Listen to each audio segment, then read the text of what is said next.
आप रेप के दोषी माने जाएंगे यदि आपने इन 7 कंडीशन में किसी महिला के साथ में सेक्सुअल इंटरकोर्स किया या करने की कोशिश की।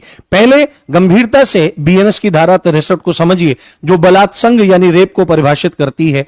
यदि किसी पुरुष द्वारा अपने जननांग को, अपने प्राइवेट पार्ट को किसी महिला के जननांग में या उसके मुख में या उसके मूत्र मार्ग में या उसके मलद्वार में प्रवेश किया जाता है किसी भी सीमा तक, या अपने जननांग के अलावा शरीर के किसी अंग को प्रवेश कराया जाता है, या उसके इन अंगों पर क्या किया जाता है, मुख लगाया जाता है, या इन अंगों में पेनिट्रेशन करने के लिए क्या किया जाता है, मैनिपुलेट किया जाता है, हस्त साधन किया जाता है, तो यह घटना रेप बन जाएगी। बट वो 7 कंडीशन फुलफिल होनी जरूरी है। यह सारा काम यदि इच्छा के बिना होता है, सम्मति के बिना होता है। तीसरी बात है, मौत का और चोट का डर दिखा करके होता है। चौथा, आपका 18 साल की उम्र से कम आयु की महिला के साथ होता है, चाहे सम्मति हो या ना हो।